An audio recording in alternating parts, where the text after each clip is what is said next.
तो आज हम आगे कंटिन्यू करते हैं काम।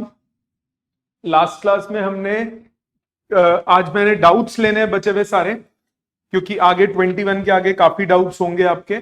एक बार मैं जो नहीं भी है डाउट्स फिर भी अटेम्प्ट कर दूंगा, तो 21 से लेकर आखिरी तक 30 तक, 22 से 30 तक मैं सारे बोर्ड पे करूंगा। आप अपने स्टेप्स जिसके हो भी गए हैं वो चेक कीजिएगा।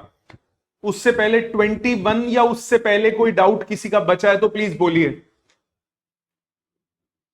21 से पहले का किसी का डाउट बचा है तो बोलिए। Okay, I be starting with 22। सारे क्वेश्चंस करूंगा, एक बार मैं कंप्लीट करूंगा बोर्ड पे, फिर उसके बाद आप कॉपी कीजिएगा। कोई दिक्कत ना आए उसी वक्त मुझे बोलिएगा। सारे अटेम्प्ट कर रहा हूं मैं क्वेश्चंस, जितने होमवर्क दिए थे सब। सो क्वेश्चन नंबर 22 से स्टार्ट करते हैं। 22 कह रहा है, two small spheres each of mass 10 milligram are suspended from a point by threads 0.5 meter long. They are equally charged and repel each other to a 0.28 meter. जैसे पिछला question था वैसे ही है, बट अब नंबर्स हैं। दोनों रिपेल करते हैं एक दूसरे को to a distance of 0.28 metres. जो स्ट्रिंग है उसकी लेंथ है 0.5 मीटर्स। मास दिया हुआ है 10 मिलीग्राम, कन्वर्ट कर लो 10 मिलीग्राम, 10 इंटू 10⁻³ ग्राम्स, मतलब 10 इंटू 10⁻³ इंटू 10⁻³ किलोग्राम्स। तो मास हो गया 10⁻5 kg। ये मास है, ठीक है। अब आपको क्या चाहिए? आपको क्वेश्चन में बोला, एक सेकेंड,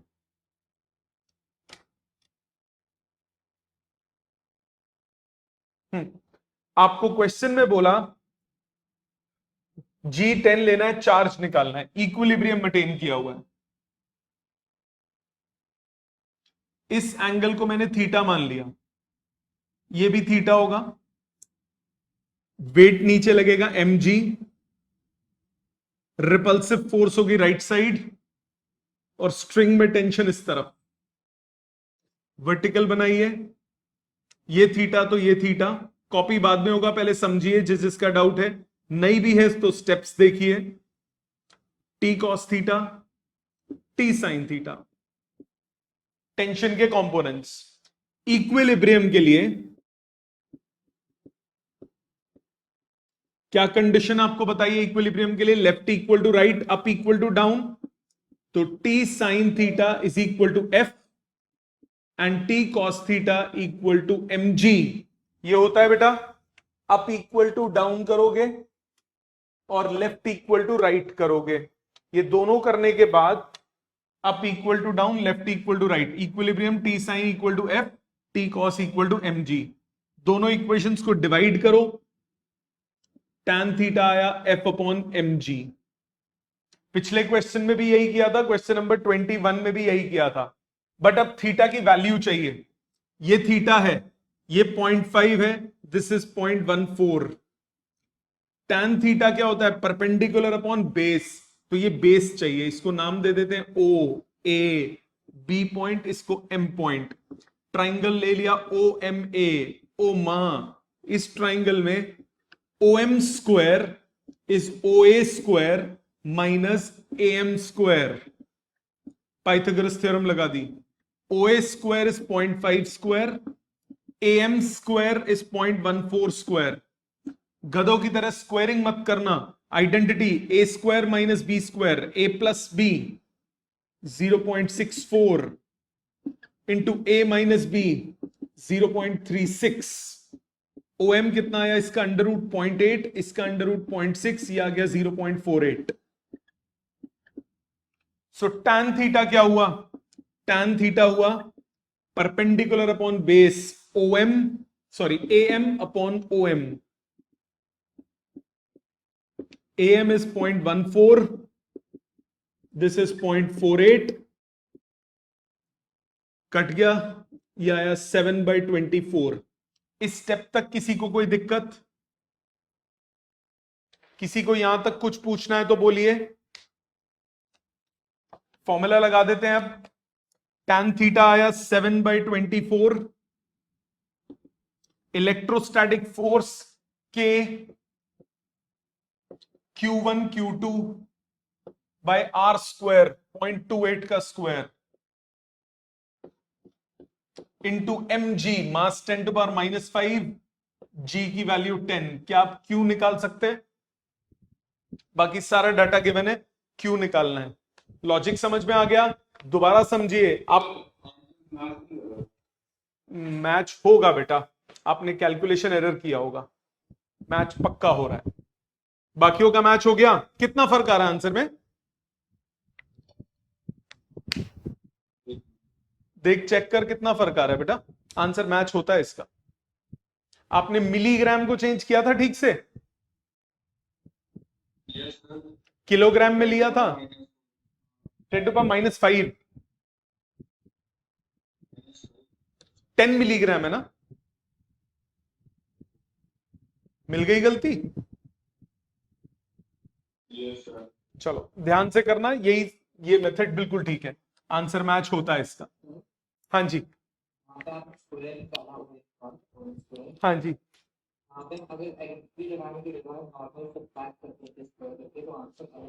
मतलब 0.5 का स्क्वायर और 0.14 का स्क्वायर कैसे? 0.5 का स्क्वायर क्या होता है? ठीक है, 0.14 का?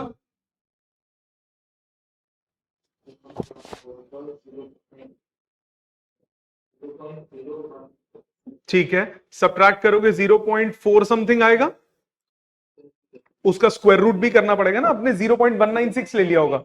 हाँ मेरे को पता था यही बच्चे करते, पर देखो ना दिमाग लगाओ यार, कुछ कैलकुलेशन बची नहीं अगर आइडेंटिटी दिमाग से सोचूं तो। ठीक है, हाँ जी। मैंने वैसे किया, बट मैंने याद है 171 मैंने वो 171 की वैल्यू निकाली। 171 कहां से आ गया? 171 कहां से आ गया?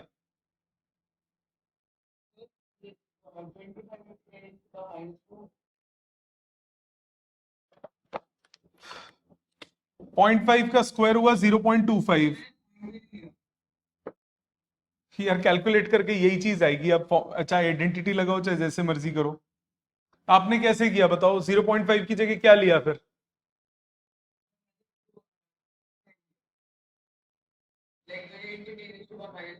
अरे एक ही बात है यार, कैसी बातें करता है। और इसका कितना हुआ? इसका क्या लिया?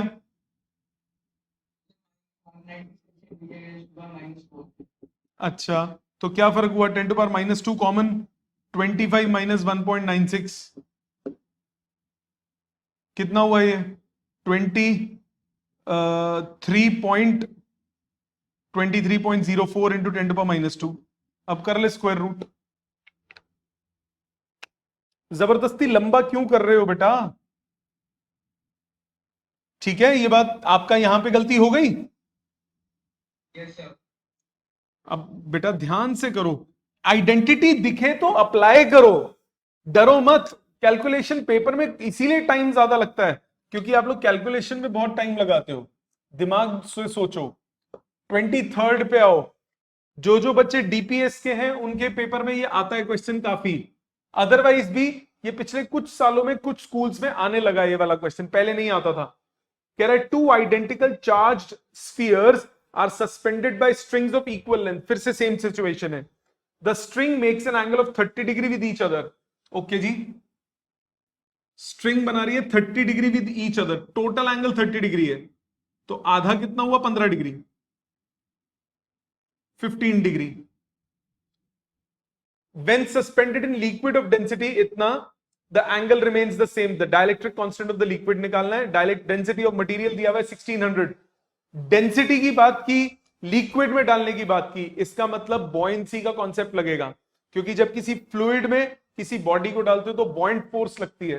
तो सबसे पहले अभी जब एयर में है तब एंगल 30 डिग्री है, तब इसका वेट नीचे लगेगा, वॉल्यूम इंटू डेंसिटी इंटू जी। डेंसिटी दी हुई है इस बॉडी की 1600 kg पर मीटर क्यूब। एयर में है तो F0 फोर्स इन एयर होगी, इधर होगी tension in the string. Components बनाओ, थीटा ये हुआ T cos थीटा, इस तरफ हुआ T sin theta. Left equal to right, T sin theta is force in air, T cos theta equal to V rho G। Yes और no? Volume नहीं पता, density हमें मालूम है, G को बाद में देख लेंगे। दोनों को डिवाइड करो, tan थीटा आ गया force in air divided by V rho G, रख लीजिए संभाल के। आगे उसने क्या बोला, जब उसको लिक्विड में डाला एंगल सेम रहा, मतलब अब आपने इसको सेम उसको लिक्विड में डाल दिया तो एंगल सेम रहा। लिक्विड में डालने पे भी एंगल सेम रहने का मतलब कि ये वर्टिकल के साथ अभी भी एंगल 15 डिग्री का हो, जिसको मैंने थीटा लिया हुआ है। mg नीचे लगेगा, वेट वेट हो गया volume into density into g. ऊपर लगेगी अब एक फोर्स बॉयंसी। फॉर्मूला याद है बॉयंसी का? बॉयंसी में क्या करते हो, वेट में करते हो volume of body into density of body into G. जब बॉडी कंप्लीटली इमर्स्ड होती है तब बॉयंसी कितनी होती है, volume of body into density of liquid into G, मतलब weight of liquid displaced, that is buoyancy. तो volume of body into density of body into G, ये क्या हो जाता है, weight of the body. Volume of body into density of liquid into G, ये हो जाता है बॉइंट फोर्स। ये कब मैं बात कर रहा हूं, जब बॉडी कंप्लीटली पानी में इमर्स्ड है या किसी भी फ्लूइड में इमर्स्ड है। सो ये एडिशनल फोर्स आ गई। अब टेंशन चेंज हो जाएगी, मान लिया टी डैश टेंशन हो गई, फोर्स चेंज हो जाएगी क्योंकि अब मीडियम में फोर्स है तो एफएम लिखेंगे। टेंशन के दो कंपोनेंट्स, ऊपर हुआ T dash cos theta, left side हुआ टी डैश साइन थीटा। सो पिछले सिचुएशन में और इस सिचुएशन में क्या क्या फर्क आया, एंगल क्वेश्चन में बोला सेम है, टेंशन चेंज हो गई, वेट अपनी जगह सेम है, बॉइंट फोर्स एक्स्ट्रा आ गई, मीडियम में फोर्स हो गई F0 की जगह। अगेन इक्वेट करो, left equal to right, T dash sine theta is force in medium, up equal to down, so V sigma G plus T dash cos theta up equal to down V rho G. तो यहां से T dash cos theta कितना आया, V rho minus sigma into जी।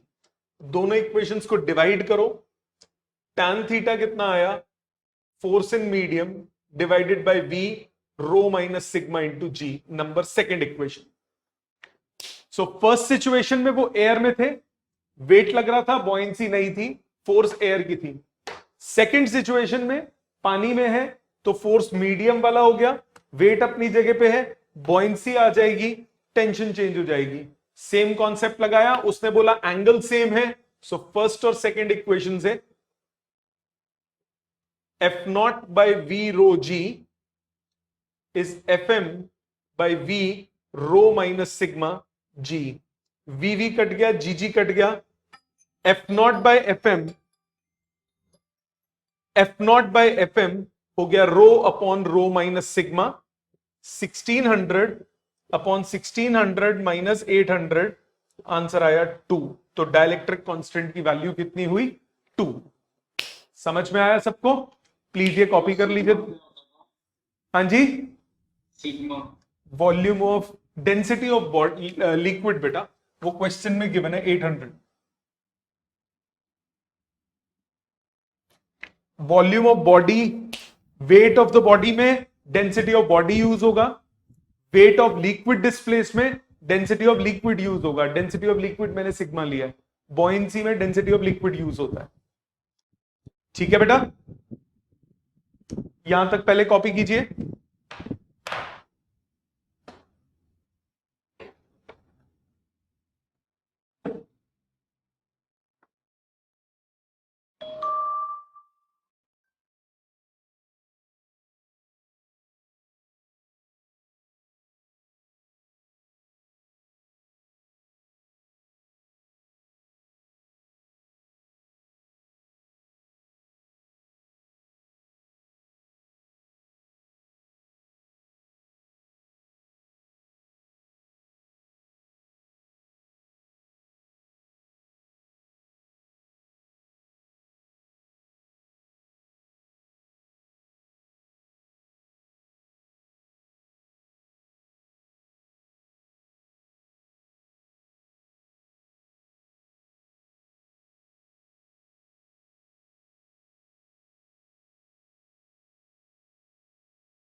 हाँ बेटा बोलो,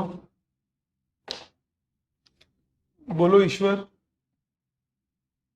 sir वहाँ पे हमने बी और सिग्मा जी को ऐड क्यों करा, उसके अंदर टी डैश कॉस बेटे अप इक्वल टू डाउन है, अप में दो फोर्सेस है ना, अप में ये दो फोर्सेस है ना, तो दोनों ऐड हो जाएंगी इक्वल टू डाउन। जो सेम डायरेक्शन वाली होगी वो ऐड अप हो जाएगी ना।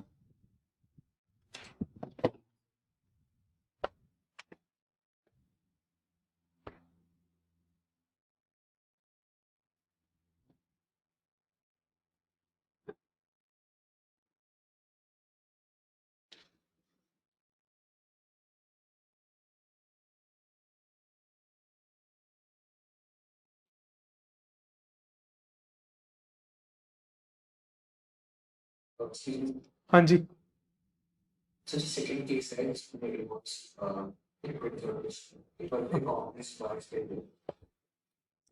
बेटे वेट अपनी जगह पे, यस बॉयंसी अपनी जगह पे, टेंशन अपनी जगह पे, उसका कॉस और साइन और force in medium. So T dash sine equal to force in medium, और इन दोनों का सम इक्वल टू वेट। हाँ बिल्कुल होगी, बिल्कुल होगी। हमें नहीं पता, टेंशन के बारे में क्वेश्चन में कुछ बोला नहीं। अगर सेम भी ले लोगे आंसर में फर्क नहीं पड़ेगा, बट हमें बोला नहीं है ना, तो मैं सेम कैसे ले लूं। ठीक है ना, चलो आगे देखते हैं। 24th हो गया, चलो हुआ नहीं हुआ देखो इधर, ये कॉपी हो गया पहले सबका, 23rd कॉपी हो चुका है। हाँ कर लो जल्दी, कर लो जल्दी कर लो।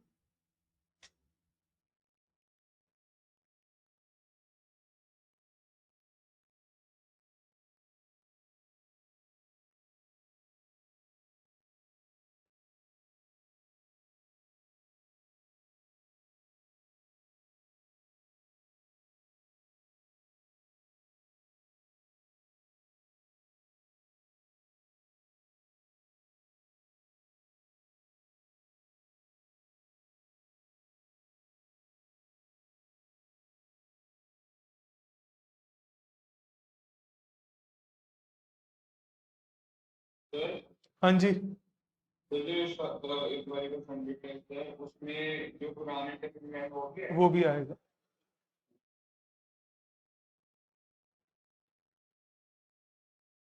24 देखिए, plot the graph showing the variation of coulomb force F versus 1/r²।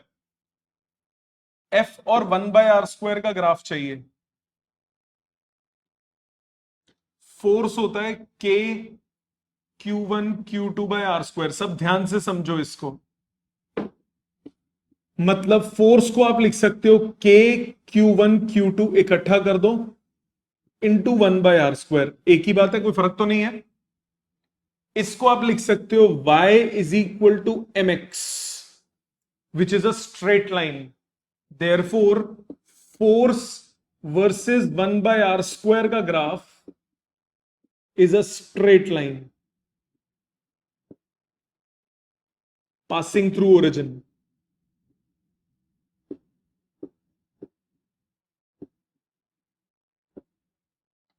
Equation क्या होती है स्ट्रेट लाइन की, y is equal to mx plus C.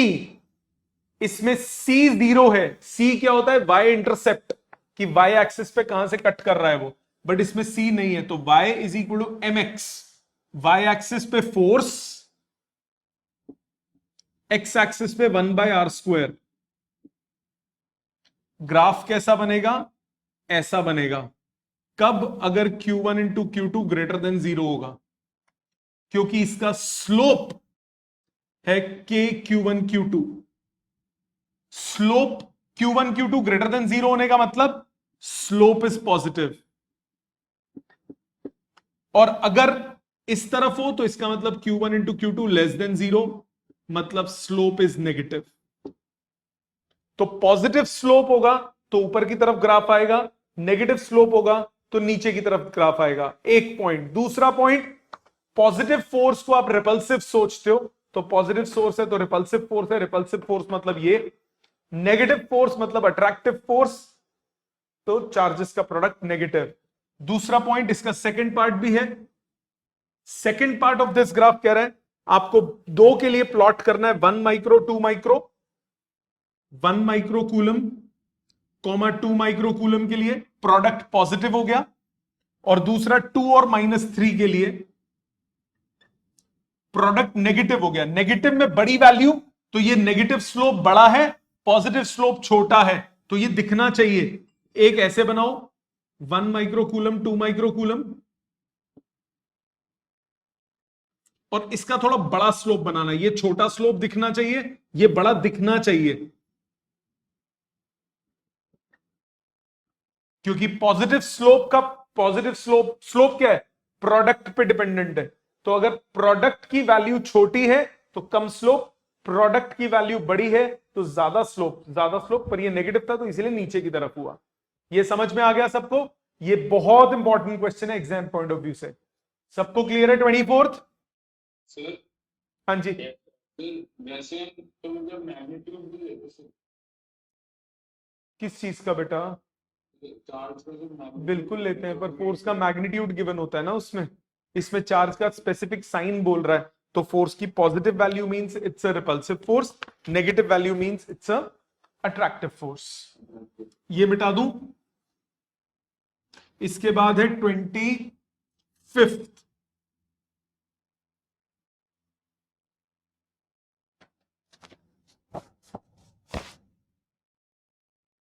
25th question कह रहा है 2 पॉइंट चार्जेस इतना इतना लोकेटेड है इतना इतना, find F1 to F21।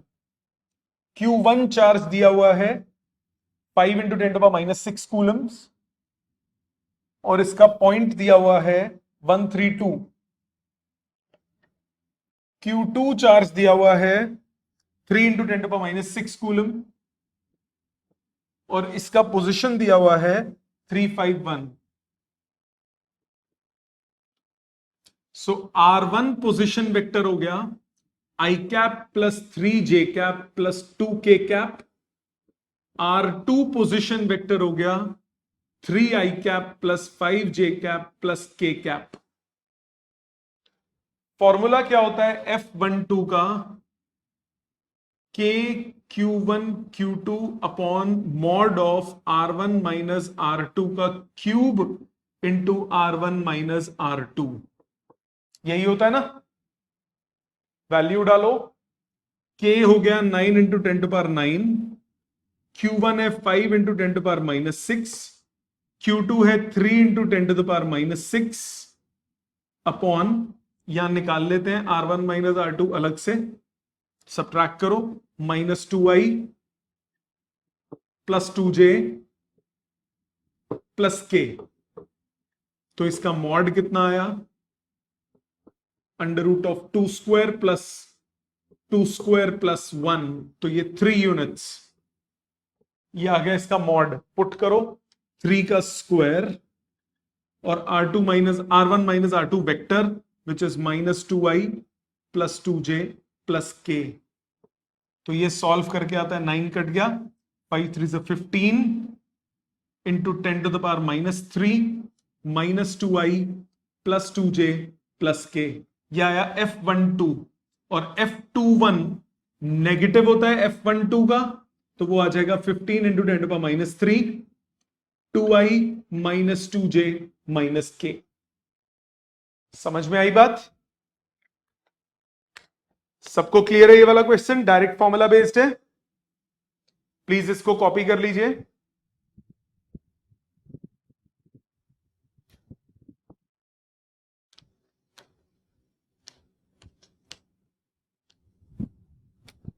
Sir हाँ जी।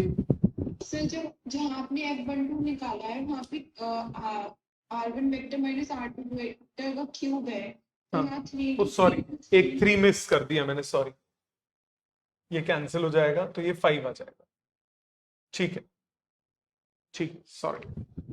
ठीक है बेटे, आंसर मैच हो गया। हाँ, पहले नहीं हो रहा था। समझ में आ गया सबको? प्लीज कॉपी कर लीजिए इसको, दोनों को, फिर आगे चलते हैं।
हाँ जी, तो वहां प्लस 2G का था, कहाँ पे बेटा?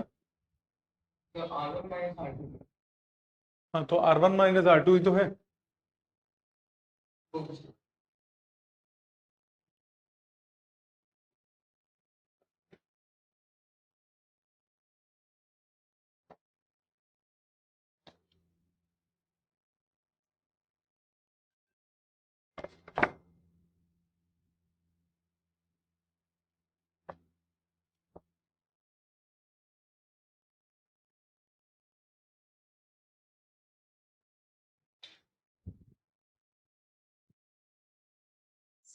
हाँ जी,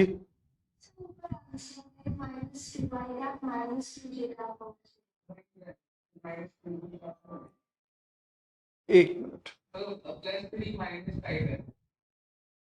एक मिनट बेटा। ओके, ठीक है, हो जाता है बड़े बड़े शहरों में कभी कभी ऐसा।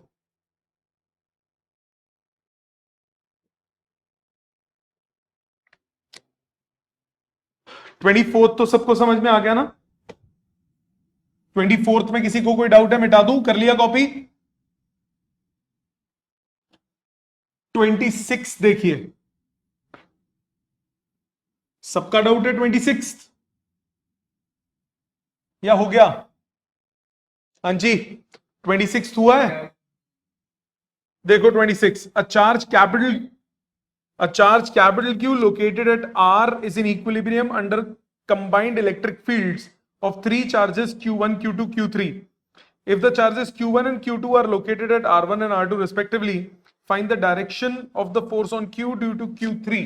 देखो 26 कर रहा हूं, कैपिटल Q को मैं Q नॉट चार्ज मान लिया, फोर्स ऑन Q नॉट ये होगा force on Q naught due to first plus force on Q naught due to second plus force on Q naught due to third. होगा कि नहीं? अब उसने बोला it is in equilibrium. Equilibrium होने का मतलब नेट फोर्स क्या होगी? जीरो। इक्विलिब्रियम होने का मतलब नेट फोर्स होगी जीरो, मतलब force on Q naught due to Q3 will be negative of force on Q naught due to first plus force on Q naught due to second. दोबारा आपको बोला capital Q, उसको मैंने Q not सोच लिया। Q not पे total force होगी first की वजह से प्लस सेकेंड की वजह से प्लस थर्ड की वजह से, और क्योंकि उसको मेरे को इक्विलिब्रियम बोला है तो टोटल फोर्स किसके बराबर हो जाएगी? जीरो के बराबर।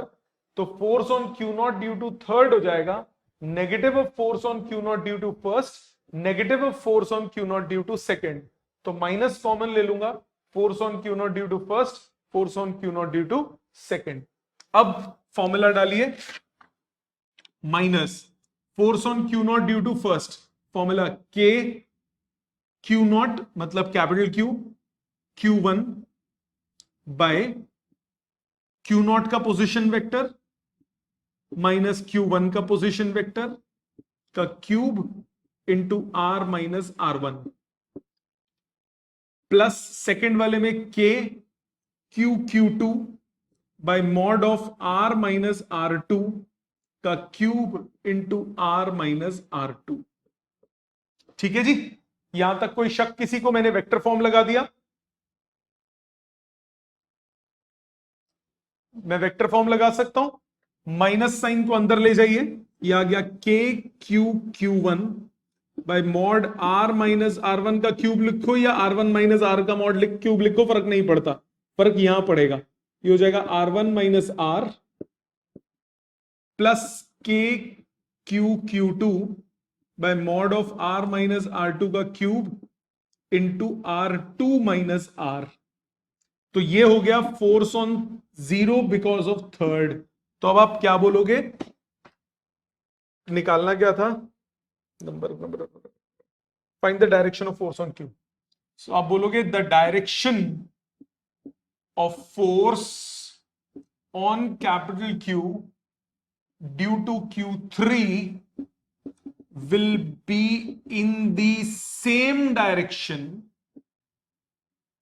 as that of vector given by F03 above. खत्म. ये आंसर होगा प्रॉपर, क्योंकि अब आपको पोजीशन वेक्टर एक्सट्रैक्ट नहीं कर सकते, आर की टर्म्स में ही आंसर निकालना है और फोर्स का ही चाहिए. तो फोर्स ऑन क्यू नॉट मतलब capital Q due to third will be in same direction as due to this vector. बस यही छोड़ना है आपको. लॉजिक समझ में आ गया? हाँ जी. देख बेटे, आपको बोला किसी एक चार्ज पे टोटल फोर्स 0 है. टोटल फोर्स 0 होने का मतलब तीनों की वजह से फोर्सेस का सम 0 होगा. हाँ कि ना? आपको थर्ड की वजह से निकालना है, तो इन दोनों को राइट साइड पे ले जाओ तो माइनस साइन आ जाएगा दोनों के साथ. दोनों में वेक्टर फॉर्म लगा दी सीधी सीधी. माइनस साइन अंदर ले गए, दोनों के साथ माइनस साइन चला गया. तो थर्ड वाले की फोर्स की वैल्यू इसके बराबर होनी चाहिए. तो आप बोलोगे कि थर्ड वाले का जो फोर्स की डायरेक्शन है वो वही डायरेक्शन होगी जो इस वेक्टर की डायरेक्शन आई है. खत्म. ठीक है. इसके बाद 27th हम कर चुके हैं शायद, रिंग वाला. एक बार रिपीट करते हैं. कोई बात नहीं, हो भी चुका है तो कुछ नहीं होता. रिपीट करने में कुछ नहीं जाता, क्योंकि मैं आज आपको भी थोड़ा सा काम रिपीट करने के लिए दूंगा. 27th, a total charge minus q is uniformly spread along the length of the ring of radius capital R. Minus Q charge इस पे डिस्ट्रीब्यूटेड है. रिंग का रेडियस है capital R. A small test charge plus q is kept of mass m is kept at the center of the ring and given a gentle push. जब आप इसको gentle push दोगे, यहां पे खींचोगे, x distance आगे, gentle बोला तो x is much much less than r. तो थोड़ा दूर बना देता हूं ताकि दिख जाए आसानी से. यहां तक खींचा, x बहुत छोटा है r से, तो ये पॉजिटिव चार्ज है, तो ये सब मिलके इसे वापस खींच लेंगे. मैंने एक छोटा सा लेंथ एलिमेंट लिया dx लेंथ का, इस पे चार्ज है dq, ये इसे अट्रैक्ट करेगा. फोर्स मान ली dF1. सो dF1 कितना होगा? k dq q by distance का स्क्वायर. पाइथागोरस से डिस्टेंस आ जाएगा, under root of x square plus r square. तो x square plus r square. क्योंकि ये सिमेट्रिकल है, जितना ऊपर उतना नीचे, तो मैं एक ऑपोजिट में एक और dx लेंथ का एलिमेंट लिया, dq सेम चार्ज होगा, इसकी वजह से फोर्स मान ली dF2. सो dF2 की भी वैल्यू बिल्कुल सेम आएगी. कंपोनेंट्स में ब्रेक कीजिए, वर्टिकल हॉरिजॉन्टल.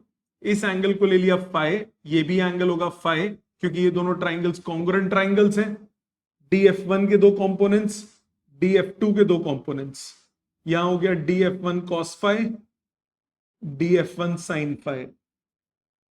इस तरफ हुआ dF2 cos फाई और इस तरफ हुआ dF2 sin phi.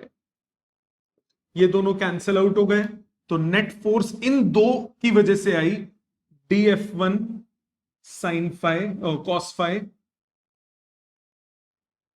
Plus dF2 cos phi.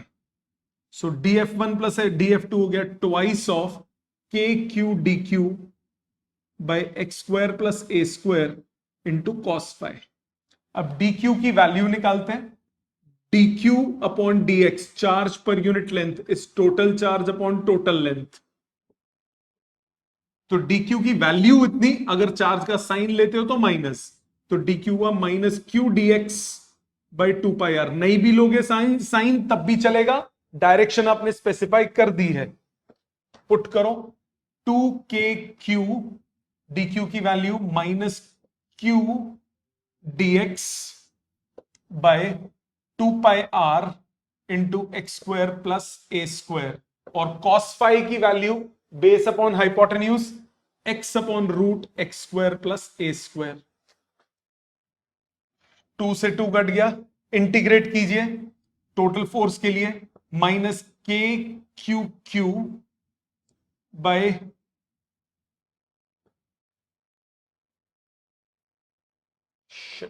Variable मैंने गलत ले लिया, इसको चेंज करते हैं, इसको dx ना लो dl लो। dx क्यों नहीं, क्योंकि dx होता तो इस x के अलोंग होता, ये dl लो, dq बाई dl, ये q dl, now it's correct. So minus k q upon x square plus r square, I am so sorry, ये मैंने a ले लिया, उसको r लिया हुआ था, पिछली बार शायद a लेके किया था ना, x इंटीग्रेशन dl लिमिट 0 से पाई आर। ध्यान है ना ये बात, लिमिट 0 से पाई आर क्यों लेते हैं, ये बात याद है सबको, लिमिट 0 से पाई आर क्यों लेते हैं, लिमिट 0 से पाई आर इसीलिए लेते हैं क्योंकि पेयर में ऐड कर रहे हो आप ऊपर और नीचे, तो आधा सर्कल कवर करोगे तो next half circle automatically cover हो जाएगा। ये दो एलिमेंट्स को आपने ऐड किया है, ये एलिमेंट लोगे तो ये अपने आप कवर हो गया, ये एलिमेंट लोगे तो ये अपने आप कवर हो गया। सो हाफ सर्कल कवर करोगे तो next half circle automatically cover हो गया। इंटीग्रेट करो, फोर्स का फॉर्मूला आया minus k q upon x square plus r square power 3/2 x into pi r, ये पाई आर रह गया, पाई आर से पाई आर कैंसिल हो गया, फोर्स आ गया minus k q x by x square plus r square की power 3/2। अब case लोगे x is much much less than r, so x square plus r square को आप लिखोगे आर स्क्वायर, तो फोर्स आ जाएगा minus k q by r cube into x, force proportional to minus x, तो S H M. ध्यान है ये पूरा किया था हमने लास्ट पहले भी। टाइम पीरियड का expression 2 pi square root of inertia factor which is mass upon spring factor, मतलब ये वाली value k q by r cube, answer आ गया। 2 पाई को अंदर ले जाइए और के की वैल्यू डाल दीजिए। याद है सबको ये डेरिवेशन, समझ में आ गया सबको? ये दोनों कॉपी कीजिए, इसमें कुछ पूछना है दोबारा तो पूछ लीजिए।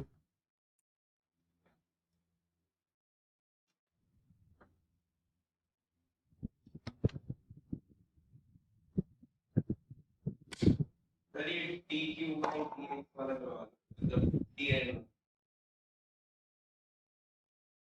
चार्ज यूनिफॉर्मली डिस्ट्रीब्यूटेड अगर होता है तो उसका मतलब क्या होता है कि 1 मीटर में 1 कूलम चार्ज है तो हाफ मीटर में हाफ कूलम होगा, 1/10 ऑफ अ मीटर में 1/10 ऑफ अ कूलम होगा। चार्ज पर यूनिट लेंथ हमेशा कांस्टेंट रहेगा, उसका ये मतलब होता है। सो लैम्डा मतलब चार्ज पर यूनिट लेंथ, वो small charge upon small length भी लिख सकते हो, total charge upon total length भी लिख सकते हो, तो उससे डी क्यू की वैल्यू आ गई। ठीक है।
हो गया बेटे सबका?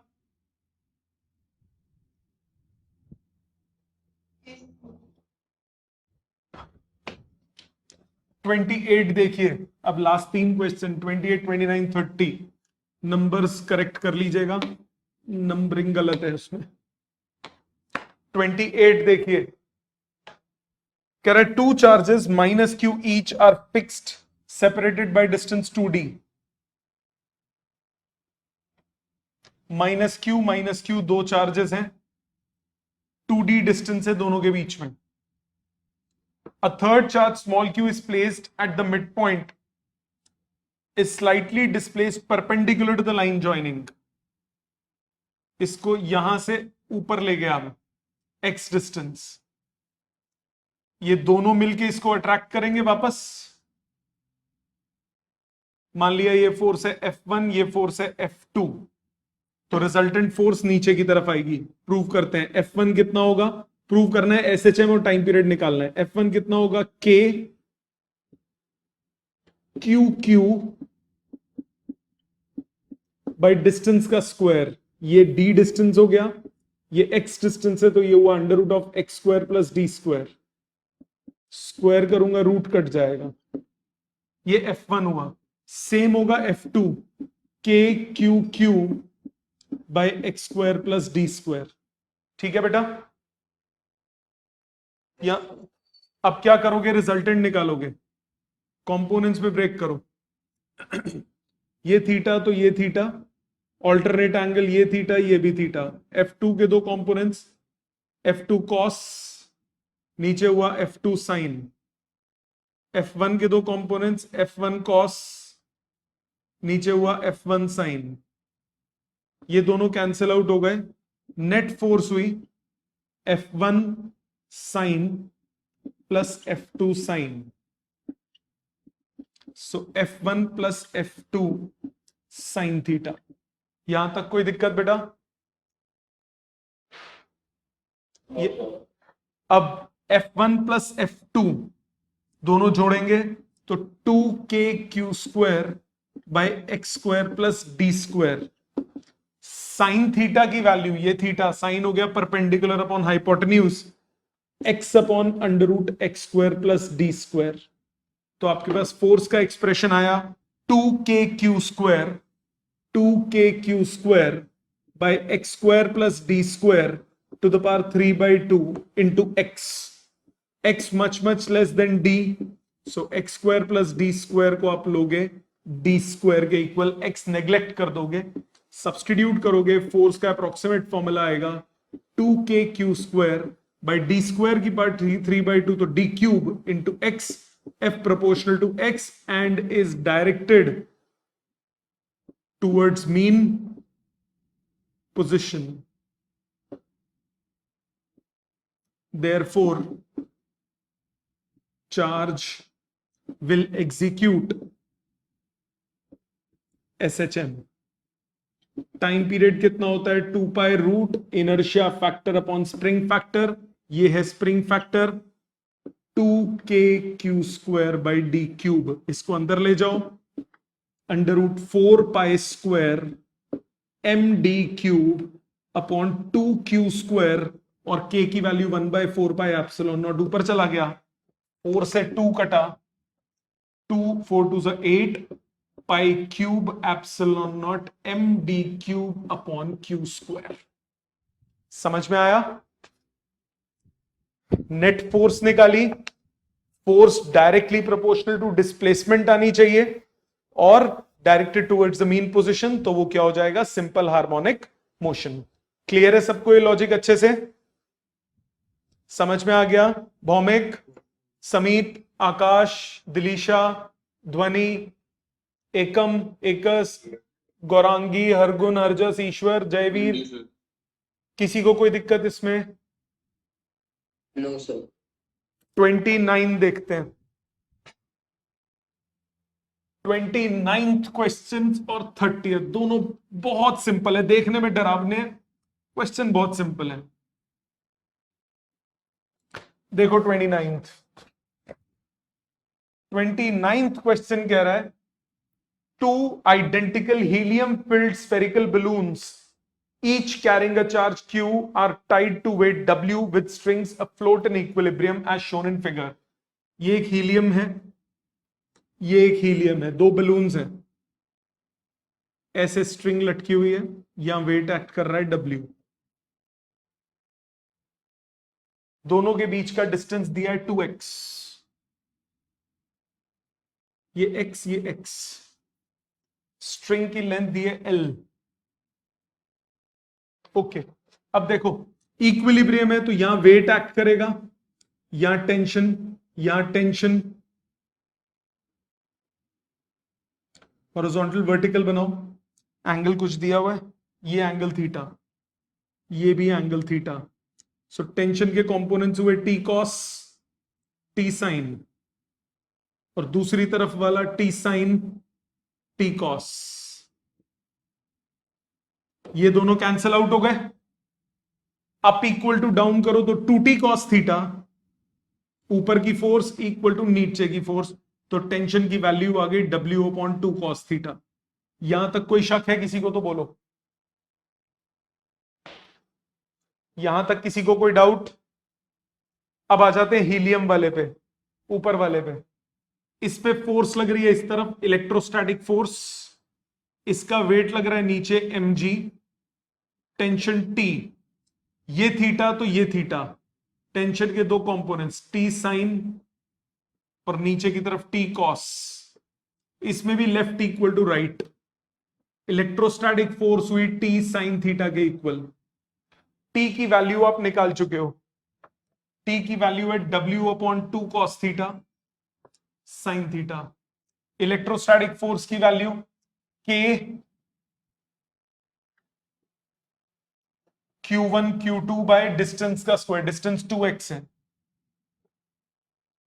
क्रॉस मल्टीप्लाई Q स्क्वायर आ गया W/2 tan थीटा, और ये 4 4 16 into 16 pi epsilon naught x square, तो 8 pi epsilon naught W x square tan theta. ये आ गया Q स्क्वायर. पहला पार्ट सबको क्लियर है? पहला पार्ट सबको क्लियर है? Yes, sir.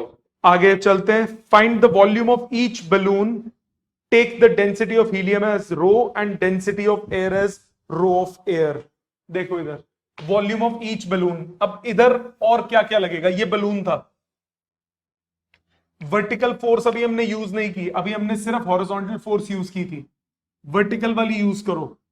वेट को वॉल्यूम की टर्म्स में लिखो, volume into density of helium into g, weight हो गया. और ऊपर लगेगी buoyancy, volume into density of air into g. Buoyancy किसके इक्वल मैंने बताई थी? Volume into density of medium into g, तो volume into density of air into g. अब वर्टिकल इक्वेट करो, हॉरिजॉन्टल इक्वेट करके मेरे पास Q स्क्वायर आ गया, वर्टिकल इक्वेट करो. वर्टिकल कितना है? V rho of air into g must be equal to T cos theta plus V rho of helium into g. ऊपर की फोर्स इक्वल टू नीचे की दोनों फोर्सेस, इसको उधर ले जाओ, V निकालना है. Rho of air minus rho of helium into g is equal to T cos theta. T cos theta की वैल्यू यहीं से W/2, so V rho of air minus rho of helium into g is equal to W/2, तो volume आ गया W/2 rho of air minus rho of helium into g. खत्म. Easy था मुश्किल था? सिर्फ फोर्सेस इक्वेट करनी है. बैलेंसिंग जब होगी तो left force equal to right force, up force equal to down force, हमेशा यही लॉजिक लगेगा. सबको क्लियर है ये बात? Yes, sir. आ जाते हैं क्वेश्चन नंबर 30 पे. वो इतना फुद्दू है, देखने में इतना डरावना है, पर इतना फुकरा क्वेश्चन है कि आप सोच भी नहीं सकते. ये एक गोला दिया हुआ है, ये दूसरा गोला दिया हुआ है, जरा ध्यान दीजिएगा. सेंटर पे एक चार्ज Q है, उस पे टोटल फोर्स आपको निकालनी है. यहां पे चार्ज है +Q, इधर चार्ज है -Q, इधर चार्ज है +2Q, इधर चार्ज है -7Q, इधर चार्ज है -7q, इधर चार्ज है -2q, इधर चार्ज है -2q, नीचे चार्ज है +4q, ऊपर चार्ज है +4q, और इस तरफ चार्ज है -2q, इस तरफ चार्ज है -2q। अब जरा मेरी बात ध्यान से सुनना, ध्यान से देखिएगा, ये +4q और ये +4q कैंसिल आउट हो जाएंगे अपने फोर्सेस से। जितना ये रिपेल करेगा उतना ये रिपेल करेगा, हाँ कि ना? +4q जितना रिपेल करेगा, ये वाला +4q उतना ही रिपेल करेगा। Same distance same charge, cancel out. -7q cancel out, -2q cancel out, -2q cancel out. तो ये बाहर वाली रिंग में जितने भी चार्जेस हैं सब पागल बनाने के लिए दे रखे हैं, इनका कोई काम नहीं है। ऑपोजिट वाले एक दूसरे की फोर्सेस को क्या करेंगे, काटते चले जाएंगे। ठीक है, अब आ जाते हैं इनर सर्कल पे। जरा अंदरूनी सर्कल पे ध्यान दीजिए। ये +q, इसको मैं रब कर देता हूं, ये +q था, ये +q इस +q को करेगा रिपेल, ये -q इस +q को करेगा अट्रैक्ट, ये +2q इसको क्या करेगा, रिपेल। खत्म। ये तीन फोर्सेस लेनी है। इसकी वजह से फोर्स मान ली F1, इसकी वजह से फोर्स मान ली F2, इसकी वजह से फोर्स मान ली F3। सो F1 कितना हो जाएगा, K QQ/R²। F2 कितना हो जाएगा, K QQ/R²। और F3 कितना हो जाएगा, K 2QQ/R²। मानते हो? तो अब हॉरिजॉन्टल डायरेक्शन में कितनी फोर्स आ गई, बोर्ड विजिबल है बेटा इधर? हॉरिजॉन्टल डायरेक्शन में कितनी फोर्स आ गई, ये दोनों ऐड हो जाएंगे, F1 + F2, और वर्टिकल डायरेक्शन में F3। रिजल्टेंट निकालना आता है बेटा? निकाल लोगे? Yes sir. इजी लगा ना? सर वैसे क्यों नहीं था, -q था। ओह शिट, सारी फोर्सेस की डायरेक्शन उल्टी कर लेता है। अगर ये माइनस है, वैल्यूज तो सेम ही रहेंगी ना। ये अगर -q है तो ये वाला +q इसको अट्रैक्ट करेगा, ये वाला -q रिपेल करेगा, और ये अट्रैक्ट करेगा। सो रिजल्टेंट डायरेक्शन बदल जाएगी। हॉरिजॉन्टल इस तरफ आ जाएगा, वर्टिकल इधर आ जाएगा। हॉरिजॉन्टल हुआ F1 + F2 which is 2kq²/R², और वर्टिकल हुआ F3 विच इज 2kq²/R²। तो रिजल्टेंट फोर्स हो गई √of horizontal square plus vertical square. Solve करके आएगा 2√2kq²/R², और एंगल हो जाएगा 45 डिग्री, क्योंकि इक्वल फोर्सेस हैं। आई बात समझ? आज का होमवर्क सुन लीजिए। ये 30 क्वेश्चंस जो हैं, 30 मतलब 1 से लेकर 30 तक, 1 से लेकर 30 तक अगले 2 दिन रिपीट करने सारे क्वेश्चन। 1 से लेकर 30 तक सारे क्वेश्चंस दोबारा करेंगे आप, अलग शीट पे करेंगे और मुझे भेजेंगे। शीट पे करके उसकी पीडीएफ बना के आप मुझे सेंड करोगे, या फिर दूसरा और सबसे अच्छा तरीका, एक नया रजिस्टर लोगे जो कि सिर्फ आपका इन न्यूमेरिकल्स के सॉल्यूशन के लिए होगा। तो पिछली एक्सरसाइज और ये वाली एक्सरसाइज सारे क्वेश्चन रिपीट करो, दोबारा मार्क करो जो नहीं होते। मंडे की क्लास में दोबारा पूछना जो नहीं होंगे, पर जब तक आप करोगे नहीं दोबारा, तब तक ये दिक्कत करेंगे बाद में आपको। ठीक है, ये कॉपी कर लीजिए। Thank you very much. और संडे टेस्ट में क्वेश्चन नंबर 21, जो लास्ट टाइम हमने जितना डिस्कस किया था वहीं तक आएगा। ये वाले क्वेश्चंस कोई नहीं आएंगे जो आज मैंने कराए हैं, वहीं तक आएगा जो लास्ट क्लास में मैंने डिस्कस कर चुका हूं। कॉपी कर लीजिए इसको। हाँ जी, तो ये वाला जो क्वेश्चन है ये सीबीएसई में है? बेटे सीबीएसई में सिर्फ 2 टाइप के नहीं है। कौन से 2 टाइप के? एक वो एसएससी, सीबीएसई में एज सच प्री डिफाइंड नहीं होता कि ये सीबीएसई में है नहीं है। उन्होंने सिलेबस में सिर्फ दिया Coulomb's law, continuous charge distribution. उसमें ये बिल्कुल नहीं बोला कि इसके इस लेवल के क्वेश्चन आएंगे नहीं। आते नहीं है वो एक अलग इश्यू है, बट इस तरह के आएंगे नहीं ये कहीं स्पेसिफाइड नहीं है। सो इसीलिए हम लोग we always prepare for the worst. घटिया से घटिया क्या हो जाएगा वो करते हैं। तो बेटर रहेगा कि बेयर मिनिमम जितने मैं ये क्लास में करा रहा हूं वो तो कर ही लो। हाँ, अगर आप एंट्रेंसेस पॉइंट ऑफ व्यू से सोचते हो तो इसके अलावा आपको प्रैक्टिस करनी पड़ेगी, कॉन्सेप्ट यही रहेगा, तो बेसलाइन यही रहेगी। अगर आप सीबीएसई भी करते हो तो आप सीबीएसई लेवल से ऊंचा थोड़ा चल रहे हो, बिल्कुल सेम नहीं चल रहे, तो बेटर रहेगा जितने मैंने क्लास में कराए हैं एटलीस्ट वो तो कर ही लो। ठीक है, कल की एक और क्लास है सेकंड ग्रुप की, उसमें मैंने ये कंटिन्यूअस चार्ज डिस्ट्रीब्यूशन दोबारा कराना है, उनको फर्स्ट टाइम करा रहा हूं, तो आप चाहो तो आप उस क्लास में भी आ सकते हो। मैं कल होगी मेरे ख्याल से आफ्टरनून में है, मैं आपको रात को ग्रुप में मैसेज डाल दूंगा, तो अगर आप रिपीट अटेंड करना चाहो क्लास तो कल कर सकते हो। Thank you.